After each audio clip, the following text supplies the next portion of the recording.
শীতকালে আমাদের প্রত্যেকের বাড়িতে এই সবজিটি প্রতিদিন কড়াই উঠে থাকে, কিন্তু বিশ্বাস করুন, যদি একদিন এই সবজিটাকে এইভাবে রান্না করে দেখেন, তাহলে আমি কথা দিচ্ছি সেই দিনের স্বাদ আপনাদের বাড়ির প্রত্যেকের মুখে যেন লেগে থাকে। তো চলুন শুরু করি।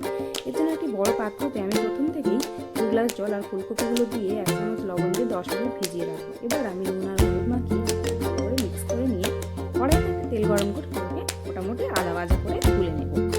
এবার আমি ওই একই কড়াইতে একই পরিমাণ তেলের মধ্যে 3টে পেঁয়াজ লাল লাল করে ভেজে নেব।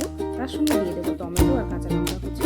সেটাকে লাল লাল করে ভেজে মিক্সার গ্রাইন্ডারে একটি জারেতে তুলে নেব। দিয়ে দেবো আগে থেকে ভিজিয়ে রাখা চাল মগজ, পোস্ত আর কাজু বাটা, আর দিয়ে দেবো টক দই দিয়ে পেস্ট করে নেব।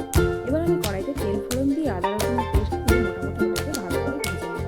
এবার আমি ওই পেস্টটা দিয়ে তাতে পরিমাণ মতো জল মিশিয়ে অ্যাড করবো বিভিন্ন রকমের মশলা, যেমন জিরে গুঁড়ি, হলুদ গুঁড়ি, ধনে গুঁড়ি, কাশ্মীরি লঙ্কা গুঁড়ি, পরিমাণ মতো লবণ। এবার ওটাকে নেড়ে ছেড়ে আমি মোটামুটি দেখবো যখন তেল ছেড়ে বেরিয়ে আসছে, এবার আমি ওটা অ্যাড করবো ভেজে রাখা, আর তার সঙ্গে আলু অ্যাড করেছি, তোমরা চাইলে না দিতে পারো।